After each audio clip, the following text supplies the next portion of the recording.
Hello.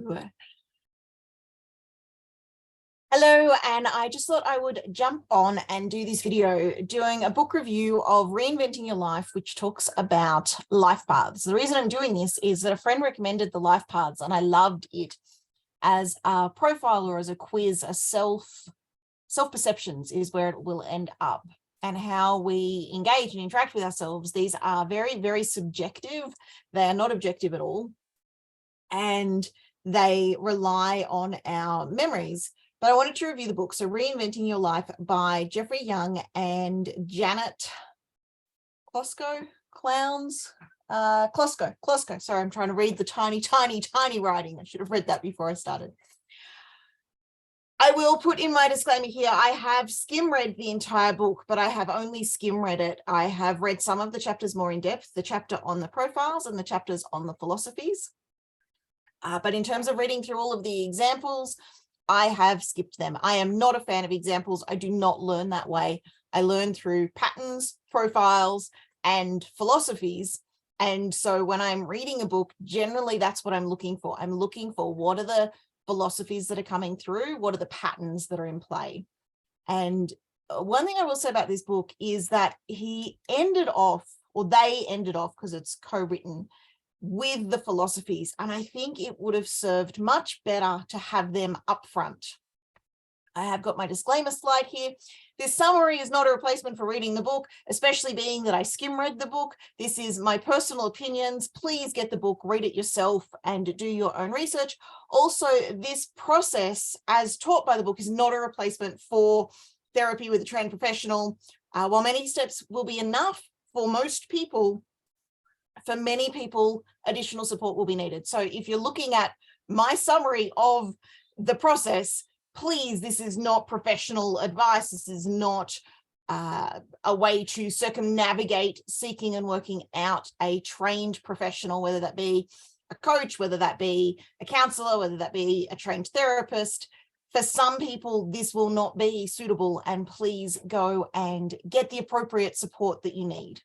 So I'm going to start with the end in mind, because this is where they finished the book. But personally, I really feel it should have started up at the front.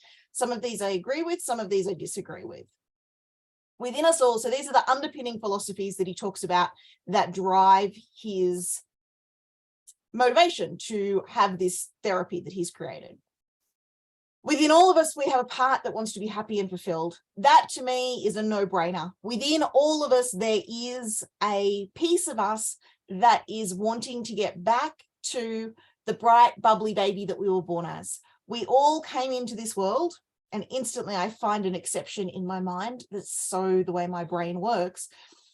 Generally, we come into this world and we are happy, we are loving, we are bright, we have a bright future. My exception that comes in is when I did my maternity placement many years ago. There were 2 or 3 babies who had been born into the world addicted to drugs. They did not start, they started in utero, and then they were, I want a better word than contaminated. I digress though. The majority of us come into the world, we're happy babies, and we're aiming to get back to that joy-filled satisfaction in life that allows us to be happy and live a life that we want. And then stuff happens and it gets in the way. Now, he refers to these as the life paths. The second assumption that they've got is that there are several basic needs that, when satisfied, lead to most of us being happier. I concur with that. I don't necessarily concur with his needs. I don't know if I did a slide on the needs. I may have. I'm not going to go into that too much in this video, because the purpose of this video is just to talk through the philosophies and the 11 life paths. There's a whole pile of different work out there on needs. There's Maslow's hierarchy of needs, 6 core needs. Sharon Pearson has various inner outer needs in her book, Ultimate You. The self-determination theory has needs. There's a whole pile of needs out there. Generally, though, that overlaying assumption, we all have basic needs that need to be met. And when they're met, we're happier. I'm okay with that. People can change in very basic ways. Absolutely, I'm okay with that. People need to want to change, and people need to have autonomy to come to change. Though, having said that, often we can change in ways that we don't want to. Number 4, we all have strong tendencies to resist core change. This is where he and I start to disagree slightly. Now, he does put forward a strong argument for it in the book. He also puts forward the strong argument that we can't do it on our own and that we need therapy and we need a professional. To some extent, I want to agree with that from a marketing perspective. You can't do it on your own. You need to work with a coach. Hello, I'm a coach. And to some degree, I think often people can read books, can be introduced to the concept of change, and they can actually create the change. There are some tendencies. I don't like the word strong in that assumptions. We do have some tendencies to resist core change. We do tend to lean towards the familiar more so than others, but I wouldn't bring in the word strong. I also don't like sharing that as an assumption because I don't want people to take it on. So potentially there'll be a resistance to change, but I don't want to plant that seed. Maybe you'll have resistance, maybe you won't. That's more the energy that I come from. Number 5, most people have strong inclinations to avoid pain. This is both good and bad. Now, again, here we disagree. There are many of us that do things on repeat that hurt us. There are many of us that do things over and over again, despite the pain that it is causing us because it is familiar. And I deviate from that quite profoundly.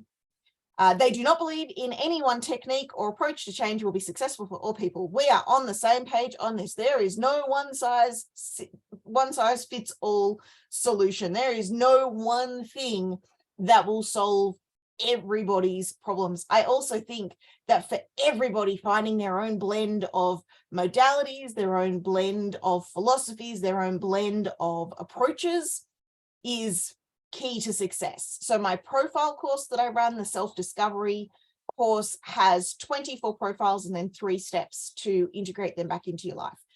The reason I do that, one, I am a multi-passionista and I love learning lots of things and I won't choose just one thing. To be quite transparent, choosing 24 things was quite a stretch for me. So yeah, absolutely, we're on the same page in that there is not one technique, one approach. My personal preference is patterns, profiles, and philosophies. However, I also incorporate some of the feeling to heal work that I've done over the years. I incorporate other elements, and I am a big believer for multiple modalities. I'm a big believer for collaborative care. And I think that goes back to my days as a nurse, where as the nurse, I had one piece of the patient's care, but I also collaborated with social workers, occupational therapists, doctors, and various other people. There's a table of like 12 of us used to sit around and do it in a physical rehabilitation center that I worked in. And I think that is essential. So I don't believe that there is one technique or one approach. I also don't believe that there is only one person that can help you. Anyone that says to me, you are the only person that can help me, I walk away very quickly because that's too much pressure on me and it's so inaccurate. We need a team of champions to support us, and we need to access various different people to activate all parts of ourselves. And then number 7, change involves the need to create a personal vision. And change is not just the absence of life traps. We must each discover who we want to be and what we want from life. Now, I agree, change is not just the absence of life traps. I agree that a fulfilled life is not just the absence of what holds us back. I don't necessarily agree, as he spoke about this further, that we have to have that vision in mind before we move forward. I really believe that it is worth going on the self-discovery journey and creating that vision as we go.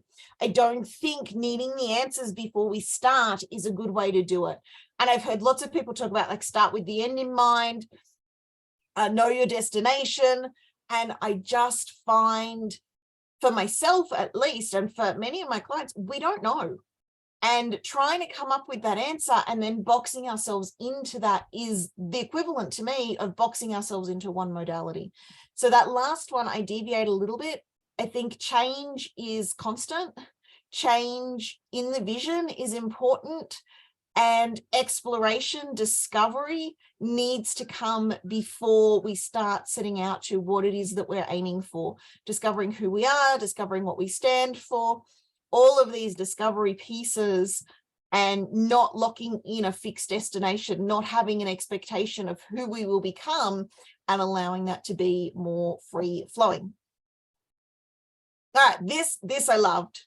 Empathic self-confrontation, and I think it came in the end of the last chapter, and I really think it needs to come in so much earlier. The ability to show compassion for ourselves while continually pushing yourself to change. And while I know they feel counter to each other, that ability to have compassion, this is one of the biggest resistances I get from some of my clients, is if I have compassion for myself, I'll stop striving. We can have compassion for ourselves and continue to strive. We can have healthy emotional regulation and continue to push forward. Not that we always need to be pushing forward. It is okay to slow down. It is okay to rest. But that ability to have the empathic self-confrontation, the learning and having the wisdom to know the difference between when to push ourselves and when to just hold ourselves.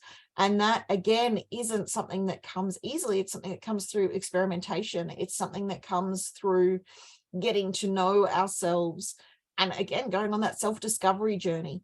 But that ability to show compassion for ourselves while not letting go of that need to create transformation. So just to expand on this slightly, and I'm hoping it won't take me too long to expand so that I can get to the other key points, but that ability to hold the space for ourselves while encouraging ourselves to grow. So there are some people that I know that are so content that they don't have that strive to grow. They don't have that push to move forward, and it all comes from external, which never works well. And then there are others that are so driven to constantly change. And this is me, I don't know, 5 years ago, even 2 or 3 years ago in some areas of my life, that constantly pushing forward. It was never enough. It didn't matter what I achieved. There was a continual push forward, a continual, this needs more, a continual, you could have done better than that. There was no compassion for myself at all. So you can imagine how that translates, and the burnout and the desperation and the hustle, and I'm exhausted just remembering it. So we really want to bring both of these together, that ability to discern, is this a moment where I give myself feedback on how I could improve, or is this a moment where I really play with the compassion, or how do I combine the two? The compassion and that striving, that pushing yourself forward is so key. And again, I think it really should have come in at the beginning of the book. I really think that last chapter would have served really well at the opening. Recognizing the life traps. So life traps are lifelong patterns or themes, also known as schemas. They are a combination of experiences, beliefs, and they've generally come in early in childhood, though they can come in later in life, and they impact our life in some way. To his point, they are self-destructive. So schemas can be positive or negative. The life traps are destructive, and they hold us back, and they will struggle for their own survival. So they become the filters, and anything that doesn't fit within them, we ignore, and we will defend and uphold the lifelong patterns or themes that we have that have taken this piece. In some ways, they align with the struggles of archetypes that Carolyn Myss talks about in her book, and each archetype has the shadow side and the light side, and the journey between, and the constant struggles, is that the word I want to use? It's the word I have used. The continual evolution of the patterns that are there. So we can do this. I don't mind the quiz. There are some people that won't like the quiz, but we could also do this through the archetypal journey and playing with which of the archetypes that are playing out. Carolyn, I think, has 72. I could be wrong on that number. Please don't quote me. And allows for more space. Interestingly, and I think it's on one of the other slides. The book, I'm going to skip to that slide now, and then I'll make sure I come back and check which slides I just skipped over.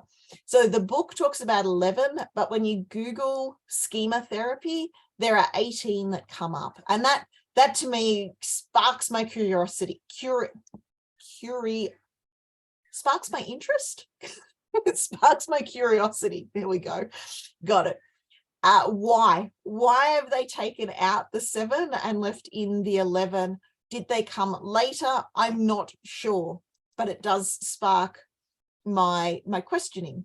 What is it that had them choose? So the 11 are there. The questions, the numbers in brackets relate to the questions on the quiz, which is on page 38, page 36 in the Scribd copy. And then the other 7 come from that website link just there. These are the life traps. I'm not going to go into them too in detail. By all means, Google them and play with them. You will have some play out. So my husband did the quiz and he had 2, I believe, both of which he's like, that's not a problem. Which I'm sure I have his permission to share. We have a blanket understanding of me sharing and using him as the good or bad example, generally the bad example. So he had entitlement, and he's like, that's not a bad thing. I go after what I want. I'm not, there's no hesitation in me seeking. Now there's light and shadow to that. And then the unrelenting standards. And again, he didn't see that as playing out as a problem. Myself, I had 10 of the 11 when I did the quiz on one site, and I had, I think it was 8 or 9. I didn't put my results in to share. I could have done that, but I didn't. But I had in the longer, the 66 quiz that I found online, I'll pop a link to that in the down below so that you've got it. I had a percentage. Again, it was something like 8 or 9 of the 11 that came through. Now, many of them I've done work on and they're no longer impacting my life. But 10 years ago, I was clinically depressed, on medication, suicidal, and really not doing very well in life at all. I had anxiety, I had a whole bunch of stuff going on. And so without the work that I've done, it's easy to see how they were playing out and impacting my life. Today, it's much harder to see that. There's a couple that still play out. And as we've just done Christmas with my family, it was easy to see which of those was still there. But the impact, I mean, if you've got abandonment issues, I don't know if that's spelt right. I apologize if that's spelt incorrectly. Mistrust, vulnerability. And by vulnerability, it's not the ability to share vulnerably. It's more that you feel like your weakness, you feel like you're in harm's way all the time. Dependence, which is that lack of independence, that lack of ability to pick yourself up. Emotional deprivation, so feeling like you can't express your emotions. Social exclusion, feeling like you are a misfit or you don't belong. Defectiveness, feeling like there's something wrong with you. That constant fear of failure. Subjugation. Now, I have Googled that 5 times in the last several days, and I'm going to Google it again now so that I make sure I give you the right definition. Subjugation is the being controlled or dominated. So a high level of submission, but in a self-sacrificial way. Unrelenting standards, which could be labeled as perfectionism, and then entitlement, feeling like the world owes you something. And then, of course, the other 7, which I'm not going to go into right now. So they're the 11, and then the 7 that they left out. Let's go back and see what I said. Life traps are separate from, but influenced by our temperament. And so this was looking at, and the environmental factors will play. This was really looking at, these are nurture. So they're not nature. So nature versus nurture. Nature is what we are born with. They are inherent. They are part of our DNA. They're part of our wiring. Nurture is what we are exposed to. And one of the big arguments, and it's a while since I've studied psychology, I did a little bit of it in my nursing degree, but the big argument is always, well, is that nature or is that nurture? And often that's where there's a line and people aren't quite sure. So is introvert versus extrovert, is it nature or nurture? It tends to lean more towards nature these days rather than nurture. Something like attachment styles, though, is lent more towards nurture. It comes from our upbringing. So there's a difference between our personality, our temperament, and the life traps. Now, our temperament can also open up which of these life traps we are more susceptible to. which is why you get two children brought up in exactly the same environment, though once you have the two children, they're not in exactly the same environment because they start interrelating with each other as well. And there's a whole level of dynamics. And they come out with different experiences and different issues. So I just wanted to speak to that. Discover your life traps with a 22-question quiz. There's the Scribd link, and I'll pop that down below. There's an online quiz. I'll make sure I pop that down below as well. I did put in the needs, those needs to thrive: basic safety, connection, autonomy, self-esteem, self-expression, and realistic limits. The absence of these correlate to the appearance of the life trap. Again, it goes into that more in depth in the book. I'm not going to go into that in this video. And then there were the 8 steps and the 8 obstacles. I'm not going to go into them in this video. I will go into the life trap coping styles. So when we have a life trap, when we have one of these playing out, so let's pick one. Let's pick, the choices. Let's pick social exclusion. So 3 life trap coping styles. We either surrender to it, we try and escape from it, or we counterattack. And again, see page 64 in the book. I'm just going to pull that up so that I've got more details. Give me 2 seconds. And I remember why I didn't pull something directly out of the book for this, because it's got 3 long examples, which I encourage you to read if you're curious about this. So when we surrender, we allow it just to become part of our reality. So what did I pick? I picked social exclusion. So if we surrender to that, we will tell ourselves stories like, I just like to be alone. It's okay that other people don't like me. I like myself. I've got Elsa coming up from Frozen, and she surrendered to that isolation. She hid behind closed doors, eventually running away, creating her own castle, building her own snowman. That would be a surrender to, why won't my brain hold on to this word? That would be a surrender to the social exclusion. The escaping it, so escaping social exclusion would be going and seeking. Oh my God.